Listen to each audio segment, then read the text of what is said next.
Revolusi. Revolusi adalah perubahan besar secara cepat dan radikal. Revolusi industri ada 4, perubahan, barang-barang, tenaga manusia, tenaga mesin. Adanya penemu revolusi yaitu Friedrich Engels pada abad ke-19. Penyebab revolusi industri, situasi politik stabil, sumber daya alam menunjang di industri Inggris, penemuan baru di bidang teknologi, pemerintahan memberikan perlindungan hukum terhadap penemuan baru.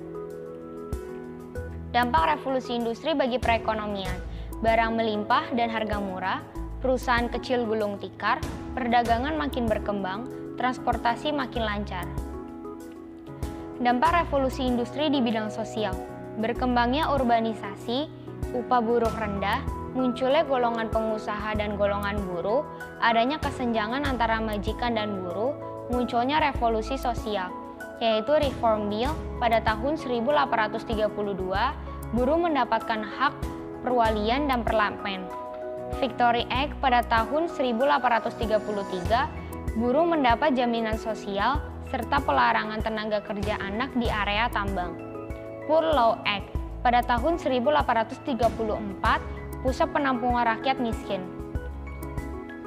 Dampak revolusi industri di bidang politik, munculnya gerakan sosialisasi yang dikemukakan oleh Thomas More. Yang kedua ada munculnya partai politik. Yang ketiga munculnya imperialisme modern. Dampak revolusi industri bagi Indonesia, Daendels. Pemerintahan kolonial dipusatkan di Batavia dan berada di tangan gubernur jenderal. Pulau Jawa dibagi menjadi 9 prefektur. Hal ini untuk mempermudah administrasi pemerintahan. Para bupati dijadikan pegawai pemerintahan Belanda, mengadakan pemberantasan korupsi dan penyelewengan dalam pungutan dan kerja paksa. Kesultanan Banten dan Cirebon dijadikan daerah pemerintah Belanda yang disebut pemerintah gubernemen. Berbagai upacara di Istana Soekarno dan Yogyakarta disederhanakan. Raffles pada tahun 1811-1816 mengadakan pergantian sistem pemerintahan yang semula dilakukan oleh penguasa pribumi dengan sistem pemerintahan kolonial ala barat untuk memudahkan sistem administrasi pemerintahan. Pulau Jawa dibagi menjadi 18 kresidenan. Para bupati dijadikan pegawai pemerintah, menghapus segala bentuk penyerahan wajib dan kerja baksa atau rodi. Raffles menganggap bahwa pemerintah kolonial adalah pemilik semua tanah yang ada di daerah tanah jajahan. Bagi Belanda, mendatangkan keuntungan dan kemakmuran rakyat Belanda, hutang-hutang Belanda dapat terlunasi, kas negara Belanda dapat terpenuhi, berhasil membangun Amsterdam menjadi kota pusat perdagangan dunia, perdagangan berkembang pesat. Terima kasih. Semua tanah yang ada di daerah tanah jajahan. Bagi Belanda, mendatangkan keuntungan dan kemakmuran rakyat Belanda, hutang-hutang Belanda dapat terlunasi, kas negara Belanda dapat terpenuhi, berhasil membangun Amsterdam menjadi kota pusat perdagangan dunia, perdagangan berkembang pesat. Terima kasih. Perkenalkan, namaku Yovin. Pada kali ini aku akan menjelaskan mengenai revolusi industri.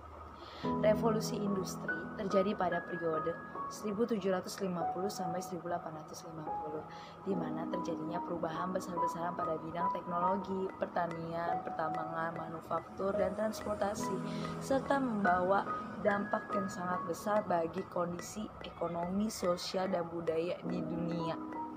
Pertama kali terjadi di Inggris, lalu menyebar ke seluruh wilayah Eropa. Dan dampaknya pada tahun 1850 telah dibentuklah sebuah jalur kereta api untuk menyambungkan seluruh daratan di Eropa. Ini tidak hanya merebak di wilayah Eropa, tetapi juga di wilayah Amerika Serikat yang pada saat itu sudah menjadi negara merdeka. Revolusi industri yang banyak terjadi ada pada bidang transportasi. Hal ini menjadikan negara Amerika Serikat menjadi salah satu pasar tunggal besar yang menghasilkan barang-barang industri. Terjadinya perubahan revolusi industri dikarenakan adanya 4 hal. Yang pertama, adanya situasi politik yang stabil.